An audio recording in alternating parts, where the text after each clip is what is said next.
Hello, everybody, and welcome to another great episode of My EdTech Life.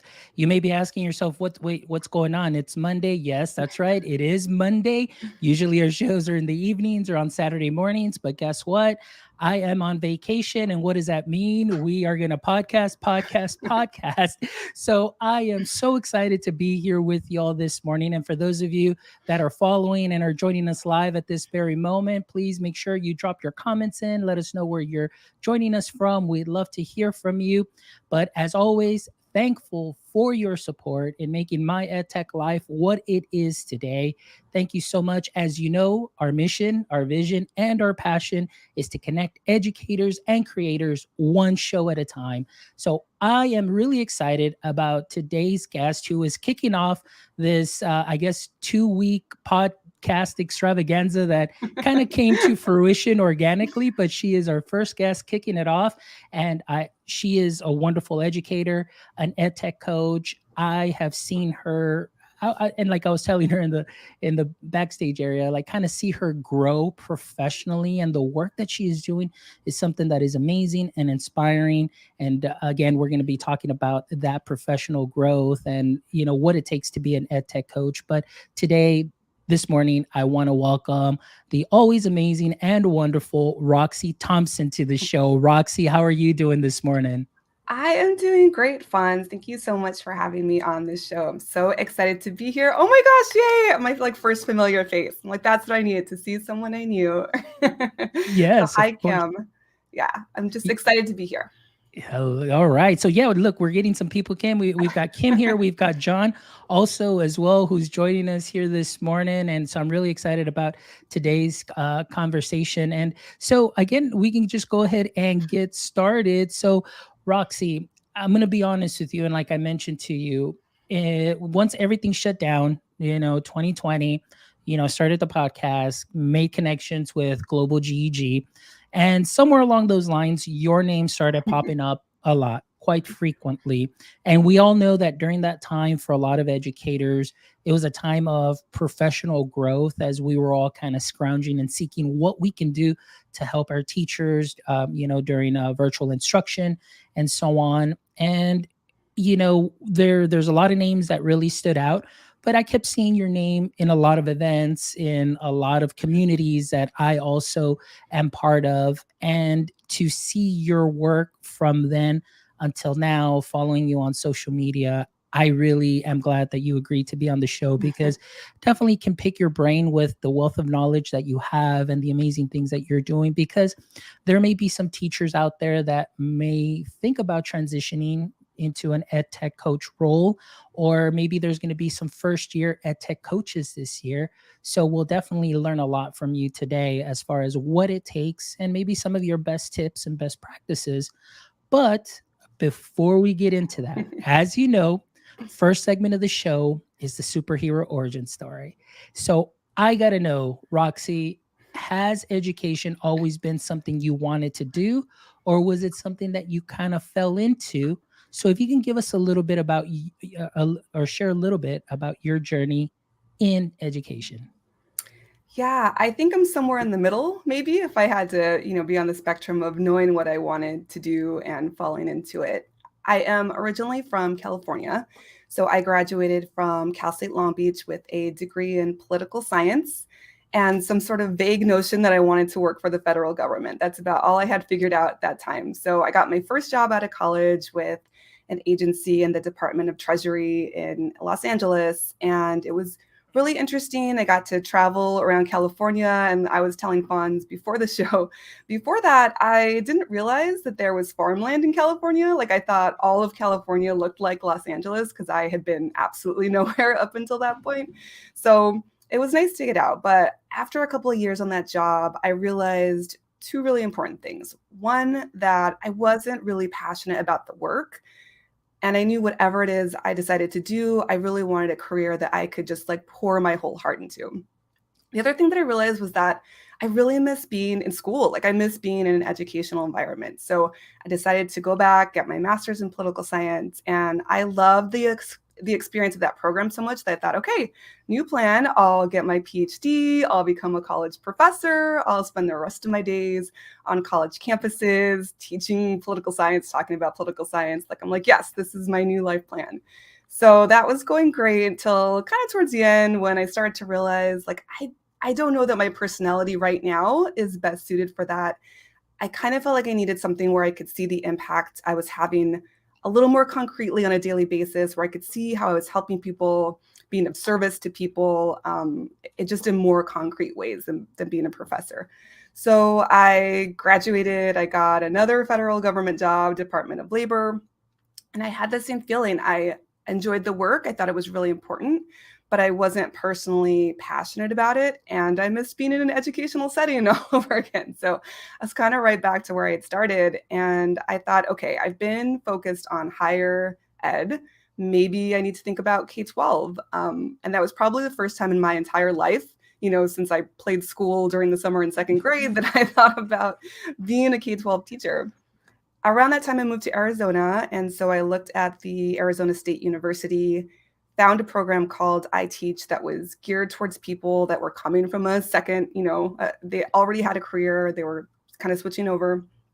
And I finished that program and I got my first job as a middle school social studies teacher. So that was how I came to be in education. It kind of took a couple of twists and turns, but I think I always knew, I wanted to be somewhere in the education realm. I just didn't know quite where I fit in that. So there you go. But see, that's very interesting. And like I said, for many of us, and it turns out, one of the great things that I've noticed is with a lot of the guests that I've had, they've kind of fallen into education or that was their pivot. But, something about them, something that, it was just in their heart and in their personality and in the way that they are that just really it just clicked. And for you, I can definitely see that in the just in you sharing your story and what you were passionate about. And then of course just kind of finding your way. I'm really glad that you did land in education, and I'm really glad that your work has taken you into this role and now into the ed tech coaching role. And the fact that you're bringing in so many different perspectives, you're seeing things from different lenses and different points of view, where oftentimes we may be so used to seeing things a certain way and we kind of don't want to open up or broaden our horizon to make some changes and make some impact. And sometimes it just takes a fresh set of eyes to do those things. So I'm thankful that you did land in education. And like I said, you're doing some amazing work there. So let's talk a little bit about that first year. I mean, you're coming in, you're like, hey, this is what I wanted to be. This is where I am now. What would you say was the first thing that maybe was the most shocking to you in your first year? oh my gosh, I can't even think of one thing. I had an extremely difficult first year. And I know a lot of people can relate to that because a lot of people have, challenging first years. And I almost quit about halfway through. It was around November and I was just completely overwhelmed. I was exhausted, the grading and the lesson planning. And I I think by November, I had just lost a lot of confidence. I came in so excited and I was going to change the world and change education and all of that. And I just had lost a lot of the confidence I came in with by November. And, part of that I think is it took me so long to find the thing that I wanted to do and that I was passionate about. And I kept looking for it. And then I finally found it, this thing that I cared about, that I was passionate about. And then all of a sudden I panicked and thought, what if I'm just not good at it, right? Like, what if I never get good at it? And I think I just, really got scared about that. So I luckily had incredible people around me that, helped me through that first year and just supported me in a million different ways. I think they called him induction mentors. His name was Will Ambos. I think he still does consulting, but he was just amazing. And so I took a couple of weeks off to kind of get my head on straight and figure out like, what am I going to do? Am I going to stick this out and, see what happens next year? Or am I going to leave? So I managed to make it through. And then at the end of the year, I switched grades, switched schools, just found something that was a little bit of a better fit for me. So if I could go back, I think I would tell myself, like, be patient, give yourself some time to make mistakes and to grow and to, just figure out who you are as a teacher. Like, what does it look like when you're teaching well? Because it's easy to compare yourself to other people and try to be that other person because it looks so good when they do it, but it just ends up feeling kind of unnatural. So sometimes I hear people that have these really amazing first years, the rookies of the year kind of people. And I think, that would have been nice. It would have been nice to have a less stressful first year. But, now that there's some space between me and that first year, I really think like that was a really important part of my educator journey and who I am now, because especially as a coach, I can really empathize with teachers that are feeling overwhelmed or don't have that confidence when it comes to using technology or feel like everyone's getting it, faster than they are. Why am I not learning it? How come it's easier for that person? So I think it helps me empathize with them. And I also think, when things get difficult, when I was first year coach or whenever things come up, I can lean back into that first year and be like, look, you can do hard things. You can get through this. Like, it'll take a little bit, but, I think about how close I came to leaving something that I love so much now. And so I think that helps me through a lot of hard times now. Yeah. So it was an important year. Yeah, no.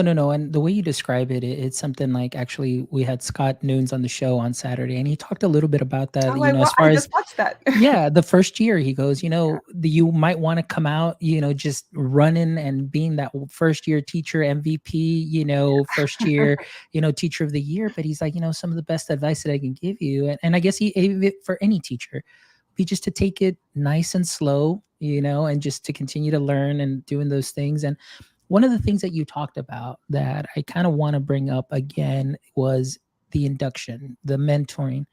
I think that's something that is very, very important. And I think that sometimes many districts may do that incorrectly in the Mhm. sense that, well, you're going to be the mentor and it's somebody that may not even want to be a mentor. Yeah. And they just say, oh, well, we just need to assign somebody and you're going to be the mentor and you're going to get the stipend. But they really don't do much, I want to say, to help those new teachers and helping them and learn the culture a little bit, just being there for them, providing kind of like a safe space, that psychological safety that, hey, it's okay if you make a mistake, I'm here to help you and jump in on those things. And sometimes I think that first year, like you mentioned, can feel a little lonely sometimes, Yeah. but thankfully, if it wasn't for your mentor that you had, that was able to help you out and help you just overcome that barrier and those obstacles. I mean, who knows if you would have been here today or not, but I'm Yeah. glad that he took the time to say, hey, you know what, let me walk you through these things. So if you can tell us just a little bit of advice there as far as how he mentored you, maybe for some people that are current mentors or or mentees, to maybe some things that they can look for that are positive in having that mentor with them. I think, something that you said was I just always felt safe. I felt safe talking to him about the struggles that I was having. I felt safe, you know, trying new things in front of him if he was there. I never felt like he was there as an evaluator, which I think that's an area that sometimes districts they mix that up. I think sometimes you have people that are supposed to be in coaching roles, but there's also some evaluation, whether formal or informal. People know when, someone's there kind of judging them. And it was just very clear to me the entire time that his only purpose for being there was just to help me out. And he had been a baseball coach. He had this really interesting backstory about how he had been very athletic. He was a very talented athlete himself. And he talked about how his own attitude and a little bit of arrogance, I think he may have said, kind of ruined it for him. He just went in with kind of a chip on his shoulder and I know Mhm. everything, and kind of talked about how that really stopped him from getting where he might have been as an athlete. So he took that, and he was a baseball coach, I think, for a while. So he brought in, that coaching background and that mentality. And so he just always made me feel supported whenever he was in the room. And I had his full attention too, right? Like, I'm sure he had all these other people he was trying to help. That poor man was probably so busy constantly, but every time he was with me in the classroom, I felt like I had 100% of his attention. and yeah, it was just, he was very talented and very skilled at that. So it was a Excellent. great experience. Yeah, and I think like you mentioned, it's that psychological safety is just so Mm. important just to have somebody there that, oops, I made a mistake, and well, there's nothing that you can break. And that's kind of like the mentality that I have now, that when I work with teachers, and just telling them, hey, just get clicky with it. Nothing's gonna happen, nothing's gonna break. Just either hit refresh, undo, log out and log back in, and everything's gonna be fine. But to Yeah. have somebody just reassure you of that is something that's very important. And for myself, just to talk a little bit about how important that mentor was for myself. My mentor was not even the mentor that was assigned to me. It No. ended up being somebody else that just took it upon themselves just to walk by my classroom as I was teaching, and just give me some positive affirmations, some great tips, little do's and don'ts and things of that sort. And it made a world of a difference that first year. And after that, the best advice he told me, he said, if you keep teaching the way that you do, the years are going to fly by. And sure enough, 16 years later, here I am still in education, in a slightly different role than I was, 5 years ago, but still in education. So if it wasn't for the impact that he had on me, just much like the impact that mentor had on you, I mean, who knows where we would currently be. But so again, induction, very important, and very important that it's done correctly. So Yeah.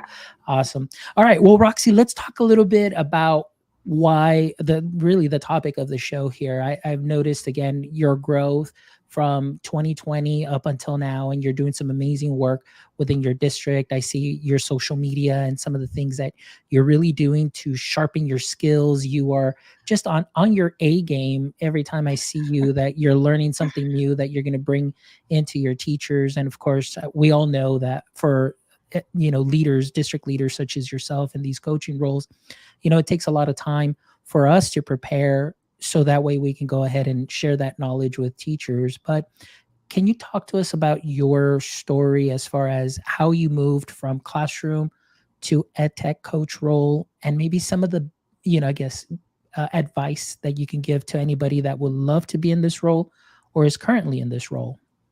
Yeah. So I think one of the interesting things about coming on a podcast is it really makes you stop, and reflect, like, how in the world did I get here? So I was a few years into teaching, finally had my legs kind of under me. And I just got really interested in learning how I could use technology in my classroom. And at first it was as a teacher, like, how can I do these things more quickly? Or, how can I use tech to address this thing that's been driving me crazy? But once I got more confident, then I started thinking about, okay, how can I get these tools into my students' hands? How can they use things like Google Slides to create things, or how can they, get in a Google Doc and start collaborating with each other? So I just tried to learn as much as I could from anywhere I could, right? So I discovered teacher Twitter, which opened up this whole universe for me that I had never even thought about, or, people were having these conversations that I had never even crossed my mind, things like ungrading, or I mean, just things we didn't talk about, around my campus or in my district. And they were also sharing all these amazing ideas of how they were integrating technology in their classrooms. So I started following people, trying to read blog posts and, listening to podcasts and going through things like Google certifications and just trying to soak it all up. And I could see the real difference and impact that it was having in my classroom, which, got me really excited.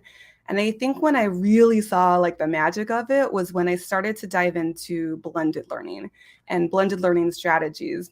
And that's when I was like, whoa, okay, like I can see how transformational this can be, how I can take these active, engaging offline activities, combine them with these active, engaging online activities. How can I shift more control over to my students, get them making decisions about, about what they're learning? Things like pacing, like how can I start to put a little more control, in my students' hands over their pacing? And that's when I started to see just really big changes in my classroom, and it changed the way I thought about what teaching and learning could look like and feel like. It changed the dynamics. I spent more of my time in these one-on-one conversations and got to know my students in a way I never felt like I had time to do, previous to that. And so as I just started learning more about the tools, I kind of just became known as like the tech person at my school, because we didn't have something like tech coaches in our school or in our district. So I would help teachers during my planning period or before and after school.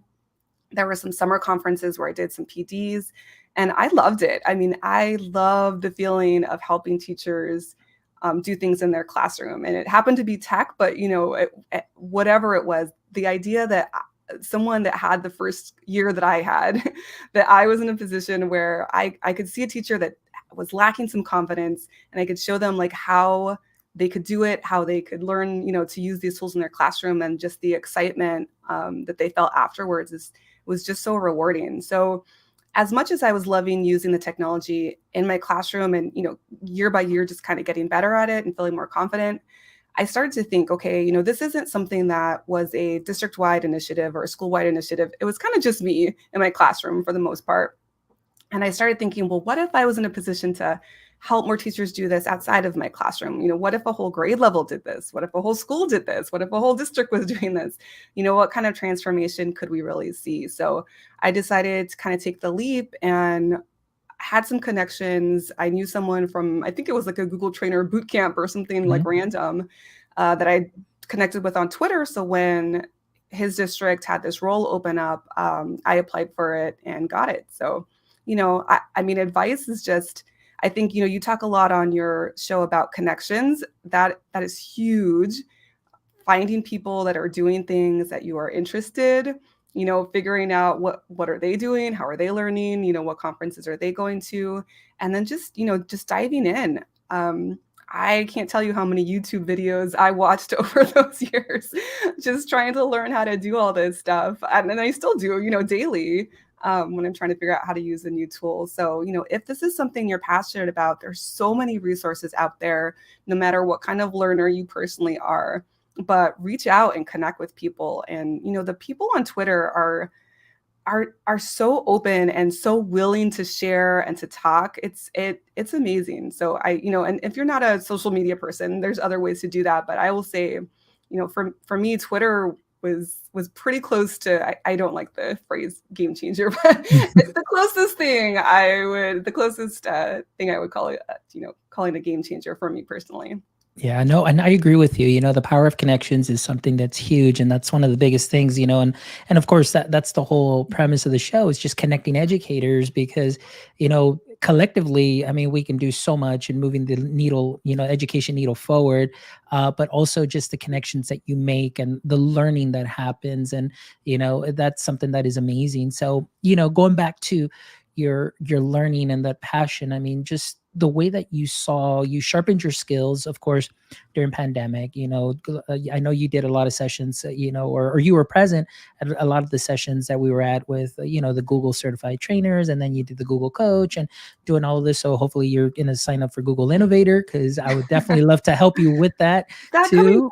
When is that coming back? That'll be coming check soon. it every week. Yes, that'll be coming soon, but definitely hit me up. But that's the power of like you said, Twitter. I think oftentimes a lot of people, and at the very beginning with Twitter, I was very scared to reach out to people, because I'm like, wow, these people are like, to me, they're like rock stars, and I look up to them. And then, I was like, I don't want to ask them a question. What if they, but you're right. We're completely open to help. I mean, you send a DM, and being able to send DMs to people like, George Koros or, Eric Kurtz and things like that. And then all of a sudden you get a reply. It's like, whoa, this is so cool. I was like, they replied and they were happy to help. So I definitely, second what Roxy said. For any educators that are out there, and you're on social media, if you're on Twitter, don't hesitate to reach out. People are always willing to help. And if we may not be able to help, we promise that we will probably connect you with somebody that will be able to help and answer those questions, because that's something that's definitely very important. So Roxy, let's talk now a little bit about that transition. So you found this new role, you applied in this district. And so now can you, I guess, explain to us specifically what your current role entails? And then after that, just maybe talk to us a little bit about that, maybe first year, maybe like a barrier or two that first year, and how you overcame those barriers. Yeah. So my first year being an EdTech coach was the year of COVID, if that was enough of a barrier. Yes. So, but when I came in to the role, I will say how I see my role now is very different than how I saw it that first year. It was it was way more of a traditional trainer kind of role when I came in. And I think the person that hired me intended us to kind of shift over into coaching, but so many things happened over the course of those next couple of years. We really did more group PDs, and even when we worked with teachers one-on-one, it was a little more one-off things and a little more how-to things, right? They'd call like, how do I create a Google Classroom? Or they'd email about how to use a specific tool. And I remember doing some PDs for social studies teachers, and I didn't know what I was doing at first. I'm throwing all these ideas out of them, Google Earth, Google Maps, Google Slides, and throwing all these tools, and they were so nice, and they're like, yeah, that sounds amazing. And then they'd leave and they just go back to what they were doing. I wasn't seeing any of that translate into implementation at the classroom level. And I couldn't figure out why, what was I doing wrong? And I thought, okay, what do you know about coaching? Like, what do you actually know about what good coaching looks like? And the truth is nothing. And so I was like, okay, this is like when you want to learn about tech, right? You just got to dive in and start trying to figure out, what does it look like when someone is coaching effectively? What are those strategies? How can you change your approach to how you're doing this if you want to see that impact in those results? So luckily around this time, that's when Google came out with their certified coaching curriculum. And I was like, yes, this is exactly what I was looking for, right? It was concrete ideas of what tech coaching could look like. They had an actual coaching model, the 5-step coaching model in there, all these resources and templates. And so that gave me a really solid idea of where to start and things to start working on, so that I was doing something that now at least resembled coaching, in the way that I think about it now. But that first year, COVID hit halfway through. And at the time, because I was the newest person, I had actually been told, I think maybe it was like February, that I was going to be let go. So I wasn't going to have my role. And so I was already interviewing at other districts and things. And then all of a sudden COVID hit, and they were kind of like, whoa, maybe let's stick around for a little while longer. So, but yeah, I came close again. That's kind of like my pattern, right? I came close again to kind of being out, but things took a different turn. And once I got into the Google certified coaching curriculum, the other big thing that happened was I started connecting with other coaches. So like how I met amazing people like Kim, was through the EC Open Chat, which was this group of amazing educators that were also going through that certified coaching curriculum. We did those book studies that you had mentioned earlier. There were these informal sessions from kind of that first cohort of people that had gotten their certification. And those were amazing. I can't tell you how helpful it was, because tech coaching can feel very isolating, almost like being a first-year teacher. I mean, I think there's a lot of similarities in the role. And to have that group of educators that was there just like cheering you on and giving you ideas, it kind of served as that mentor, right? Like that mentor that saved me that first year. I feel like that group of educators kind of played that role for me and helped me through that first year. And the other big group I want to mention was the Forward Edge coaches, like Katie Ritter that you had on. Her whole group, they were doing those webinars around that same time. And so I was attending those. And, while I'm in there listening to the content, I'm looking in the chat at names and finding them on Twitter and trying to connect with them in different ways. And so that was really important too. And her group does this really great coaches camp every year. And I'm going back for the second time this year. But again, it's like, it can sometimes be hard to find PD as a tech coach. I mean, there's not a ton of PD that is for that specific group of people. So you kind of have to be creative and reach out, and find out what other people are doing. So that's kind of what helped me start growing. It's probably when I started popping up all over the place, and trying to share, because I just felt so grateful, for all the teachers through that whole journey who had shared things with me. I wanted to make sure that I was paying that forward and doing the same thing and sharing the things that I was doing also. So yeah, that's kind of part of that journey. And that's great, and that's such a wonderful journey. And I mean, we're getting a lot of love here in the chat. And I want to give a shout out to Mel. I know Mel joined us, and I haven't given her a shout out yet, but Mel is joining us all Oh, the way from Mel. Colombia. So Mel is here. And then, of course, one of my friends, Josh Tovar, he's here, an outstanding administrator and a great supporter of the show. So he's here as well. So big shout out to y'all.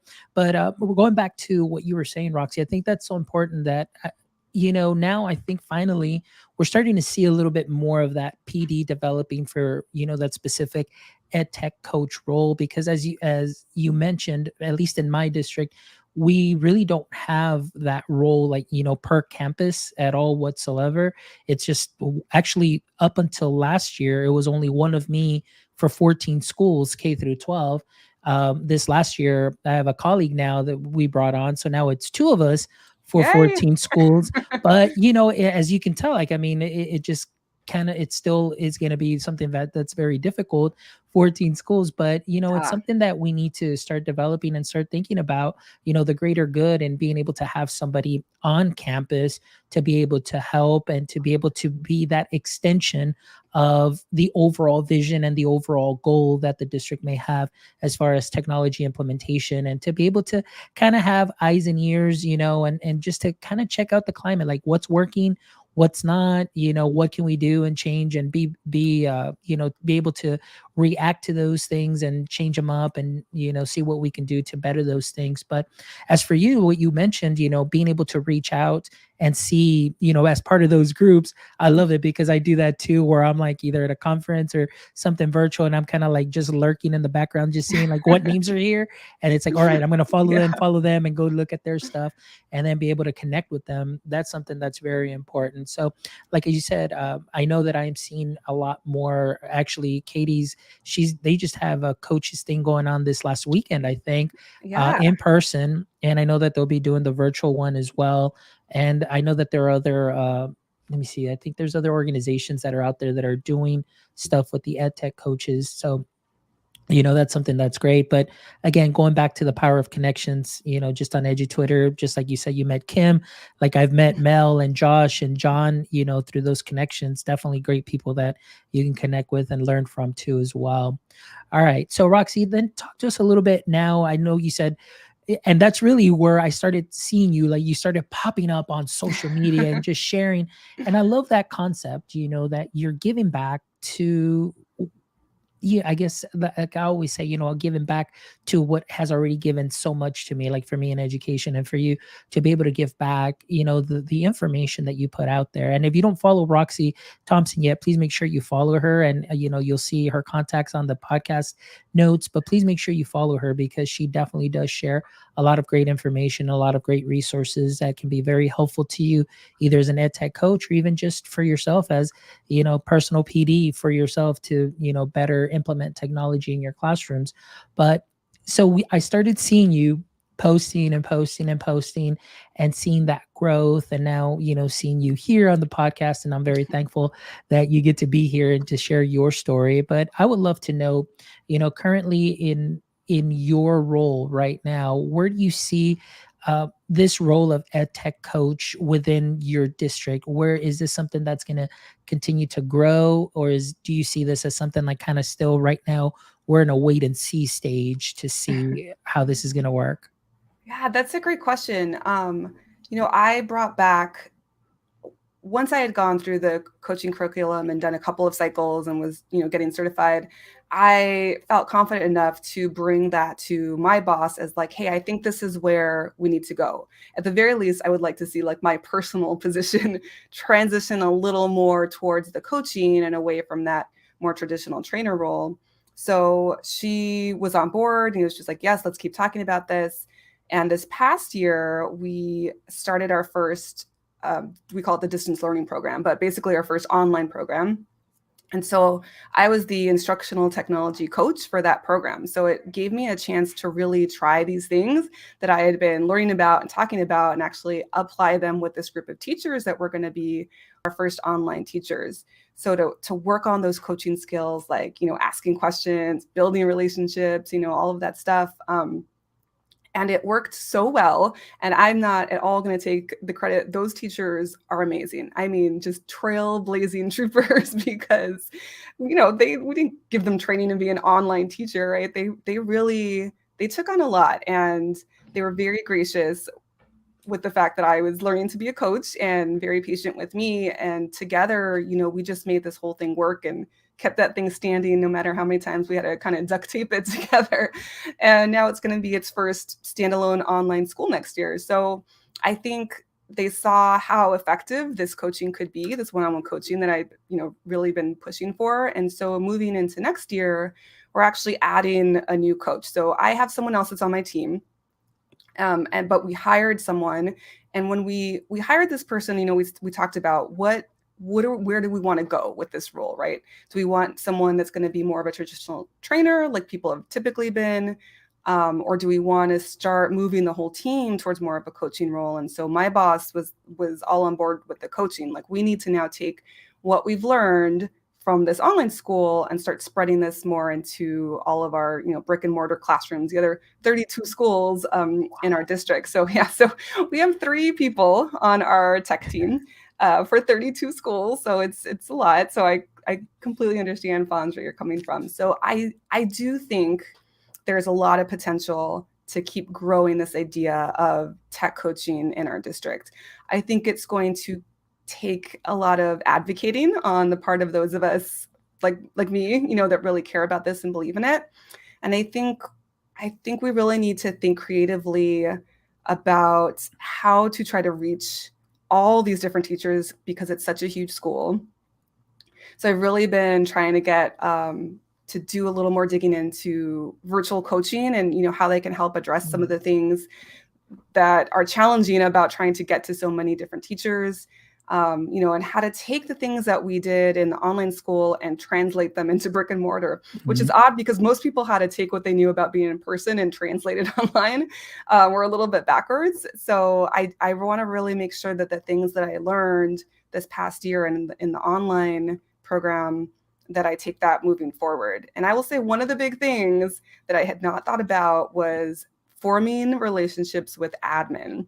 I don't think I've seriously thought about that before this past year, but it was incredibly important. We had 2 different admin, one for the K4 teachers, one for the 5-8 teachers, and it made a huge difference to proactively try to make to form those relationships with them, because often they're the gatekeepers, right? They're going to be the decision makers on whether or not you get some real face time and freedom to work with their teachers. So that was a huge takeaway for me moving forward into next year. Yes, no, I agree with you. The admin, definitely be friends with them. But also, we also need to make sure that even our central office admin are all on the same page, because oftentimes, as things come down, it's kind of like that game where you have a bunch of people in the room and then you whisper one word, and by the time you get to the end, it's like, it's completely different, just to make sure that line of communication is clear and it comes down to as well, because it has to fit with that overall mission and vision that the district has. But I agree with you, relationships as always, like Josh Tovar puts here, it's always, connections before content, and that works in the classroom, but that also works with us as in adults and in our world, connections before content. So well, Roxy, it has been an amazing pleasure to have you on the show. I really thank you because you definitely opened up and you really shared so many knowledge nuggets today that we're definitely going to be taking away, and some excellent sound bites that I'll be sharing later on this week and everything. But thank you so much for just how authentic and genuine you are, just open about how you stepped into this role and your professional, personal growth. And it really means a lot that you were able to be on the show. It's an honor to have you on here. As like I said, I'm a longtime fan and watching you and doing what you're doing. So that's what I love about having this podcast, that I get to bring people on that I'm a fan of, and it's great. So I'm really excited that you're here. But before we wrap up, as always, this is my favorite segment too as well, the last segment where we have our last 3 questions here for our guests. So here we go, Roxy. You ready for the last 3 questions? I am ready. All right, here we go. Question number 1. In the current state of education, what would you say is your current edu kryptonite?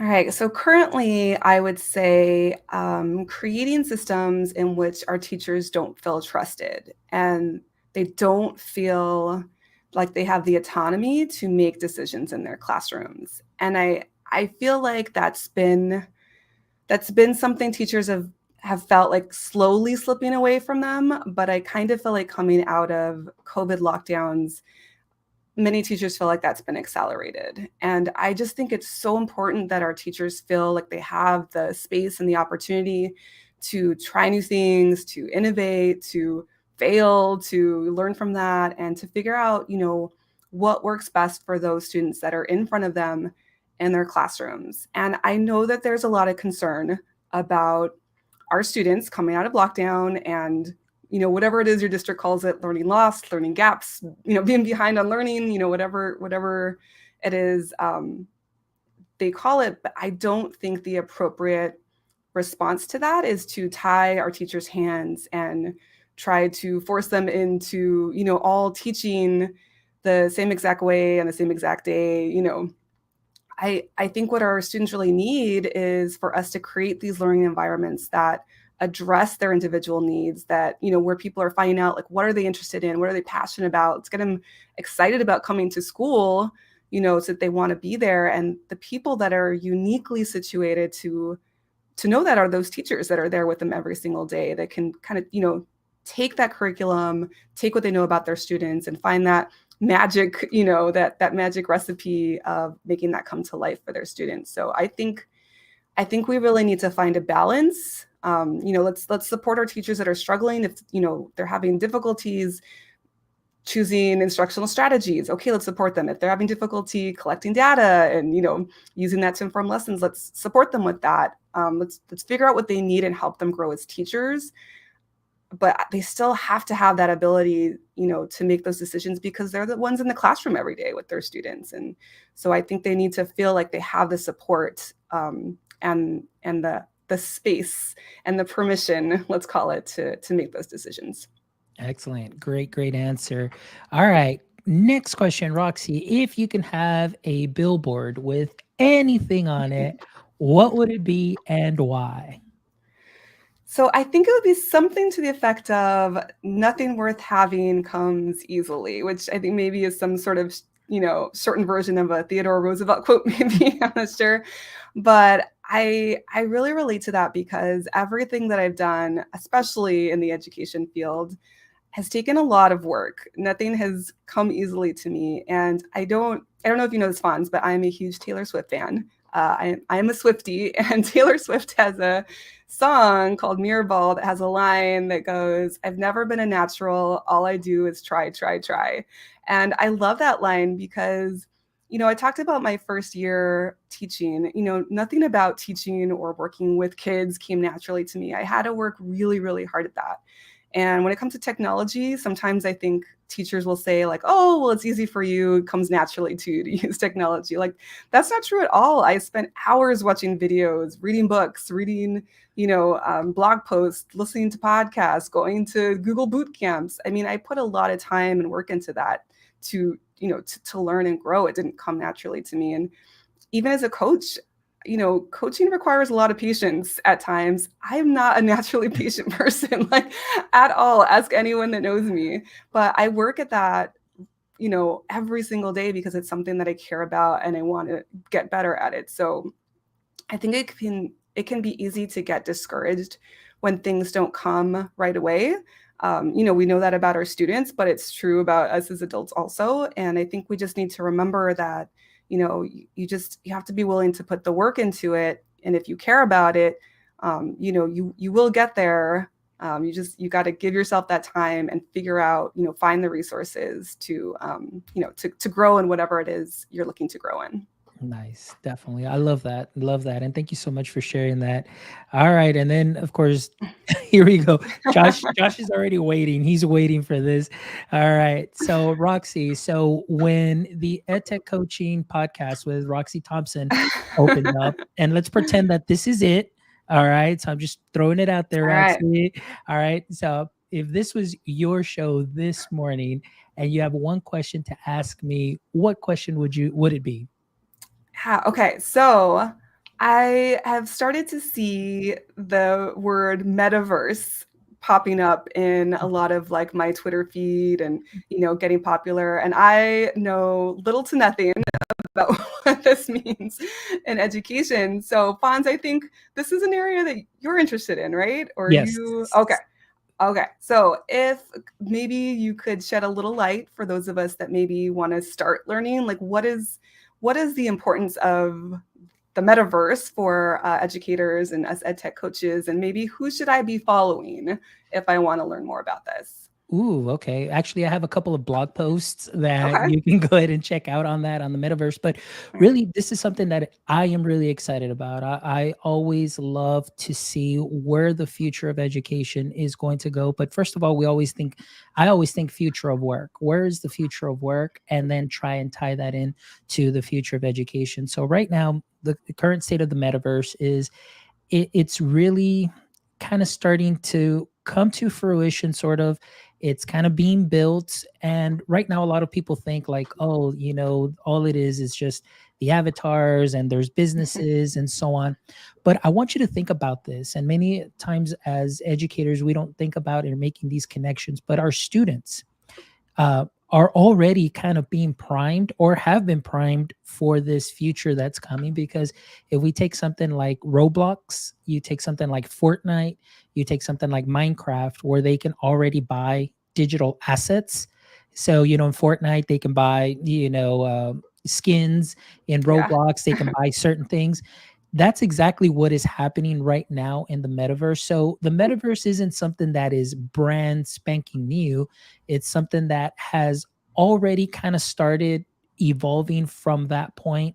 And right now, my biggest thing is Web3, which really ties into the metaverse. But I think that Web3 is something that's going to be very important, because we definitely need a lot of programmers for Web3. You need programmers to build the metaverse and all of those programs that will be, running all of the blockchain and things of that sort. So my big push right now that I learned, and I came back from a computer science conference, is really the importance of computer programming and learning that within our schools, computational thinking, because those are the jobs that are going to be out there that are going to be very, very much needed. And so that right there, and of course going into the metaverse itself, for myself, is just the possibilities of education, to be able to have students be in a virtual world. So let's say that there may be some students that may not be able to attend class, or you have a virtual school. By simply putting on a pair of goggles, they are all in class together. Even at the university level, they're already doing this, and being able to interact with one another, with a professor, but they're creating and building their learning. So instead of just learning about cells on a worksheet, I'm actually creating a cell and building a cell on my own, inside the human body, and learning about anatomy and all of those things. And one of the biggest things that I have seen throughout, my readings and in certain interviews that I've done, is the fact that the schools, in K-12, excuse me, in higher ed, they're no longer siloed. It's like you have the fine arts department coming into the science, you've got history going into science, and they're making those connections. Where, if you notice, sometimes a lot of the problems that we may have in our K-12 system is that teachers like to work in silos many times, and they don't get out of that. And so something along the lines with this technology, to be able to see those cross curricular connections, that's what really excites me, because the students are going to have a tremendous learning experience, number one, that is memorable, that is not just rote memorization, but they're internalizing their learning.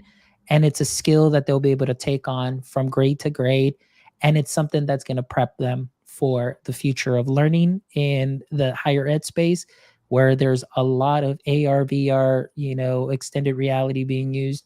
And then, of course, the future of work, where they'll be ready with those tech skills if needed, and just to help them improvise, adapt, and overcome, and just to continue moving forward. So that's what really excites me. Mhm. I get so Yeah. pumped up about that. sounds sounds exciting. Yeah. Yeah. So definitely, I do have some blogs on that, and I'll definitely put that in the show notes and I'll share those with you. And then that way you can read up a little bit more on that. But thank you for that question, as it is something Yeah. that I'm passionate about. But Roxy, thank you so much. It has been a pleasure, an honor, and I am so pumped. This was such an amazing episode. Great conversation. Thank you for your time. I appreciate you all. But before we go, also, please let our listeners and our audience members know where it is that they can connect with you. Yeah, so I'm everywhere. You heard Fonz. I'm popping up all over the place. So I'm on Twitter at Roxy_Thompson. I'm on Instagram at Roxy_Thompson, where you'll see my dog and some hiking stories along with some EdTech coaching. I'm on LinkedIn. I'm on Facebook. So wherever it is, I'm there popping up. So come find me, connect with me. If you have any questions, if you're looking to get into EdTech coaching, or trying to expand that at your school, I'd love to connect. Or if you're doing amazing things and you think I could learn from you, I would also love to connect. So I hope to make some connections. Excellent. Well, thank you so much. And to all of you that joined us, we've got Kim, we've got John, we've got Josh, we've got Mel, and anybody else that's going to be listening or rewatching the episode. Thank you, as always, from the bottom of my heart, for making my EdTech life what it is today. And we do what we do because of our passion for education, but most importantly, because our mission, our vision, and our passion is to connect educators and creators one show at a time. So thank you always for your support. Please make sure that you check out our website at myedtech.life, myedtech.life, where you can check out all our previous episodes. And please make sure you stop by our merch store as well. We've got some brand new merch. So, of course, if you definitely need some conference wear, you can definitely get it here. Support one of your favorite podcasts. Hey, whatever it is, loungewear, you can get it there. Support our show. And as always, thankful for every single one of you that make this happen. So thank you so much for your time. And as always, my friends, until next time, don't forget, stay techie.